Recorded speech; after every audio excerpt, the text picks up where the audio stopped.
In this video I will show you how to transfer images from old phone to new. At first, go to your settings, tap on it, search nearby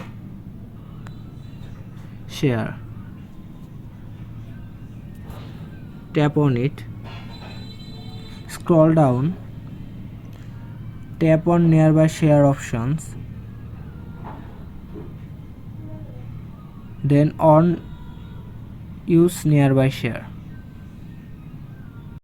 On both phones nearby share option, then go to file manager,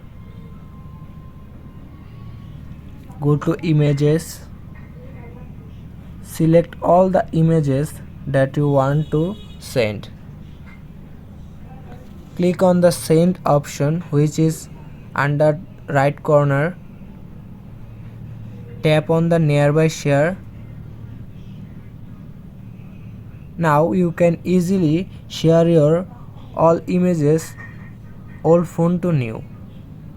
Otherwise, you can use Bluetooth option. This method is slow but helpful. Go to settings,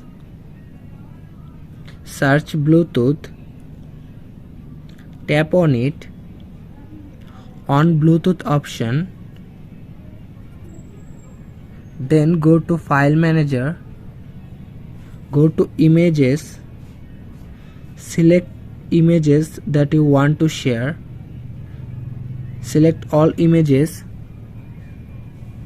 click option which is left corner of your phone, tap on it, then tap Bluetooth option. Turn both phones Bluetooth option, then you can easily share your images from old phone to new.